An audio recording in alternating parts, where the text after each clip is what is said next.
بسم اللہ الرحمن الرحیم۔ السلام علیکم ورحمۃ اللہ۔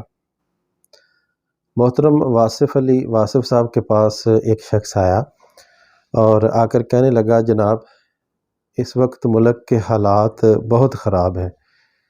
آپ نے ارشاد فرمایا، کیا تم نے کیے ہیں؟ کہتا ہے، جی میں نے تو نہیں کیے۔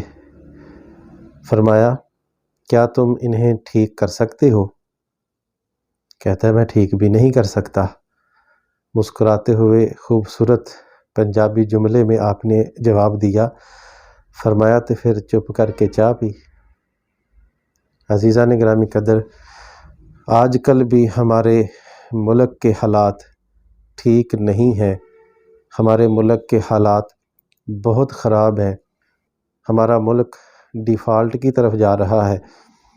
عن قریب ملک کے حالات مزید خراب ہونے والے ہیں۔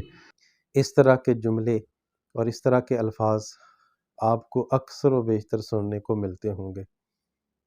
کبھی ہم نے غور کیا کہ ملک کے یہ حالات خراب کیوں ہوئے اور ہم انہیں ٹھیک کیسے کر سکتے ہیں؟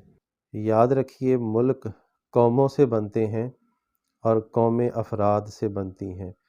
جب فرد خراب ہوتا ہے تو قوم خراب ہو جاتی ہے، اور جب قوم خراب ہو جائے تو پھر ملک کے حالات ٹھیک نہیں رہتے۔ اگر ہم چاہتے ہیں کہ ہمارے ملک کے حالات ٹھیک ہو جائیں تو بحیثیت قوم ہمیں ٹھیک ہونا پڑے گا، اور اگر ہم چاہتے ہیں کہ بحیثیت قوم ہم ٹھیک ہو جائیں تو سب سے پہلے ہمیں بحیثیت فرد ٹھیک ہونا پڑے گا۔ علامہ محمد اقبال نے کہا تھا، فطرت افراد سے اغماض تو کر لیتی ہے مگر کرتی نہیں ملت کے گناہوں کو کبھی معاف۔ علامہ محمد اقبال نے فطرت کا یہ اصول بیان کیا کہ اگر فرد کی غلطی ہو تو فطرت نظر انداز کر جاتی ہے، لیکن جب یہی غلطی قوم میں آ جائے تو پھر فطرت نظر انداز نہیں کیا کرتی ہے، فطرت معافی نہیں دیا کرتی ہے۔ اللہ کرے ہم اس نقطے کو سمجھ جائیں اور سب سے پہلے اپنے آپ کو ٹھیک کرنے کی کوشش کریں۔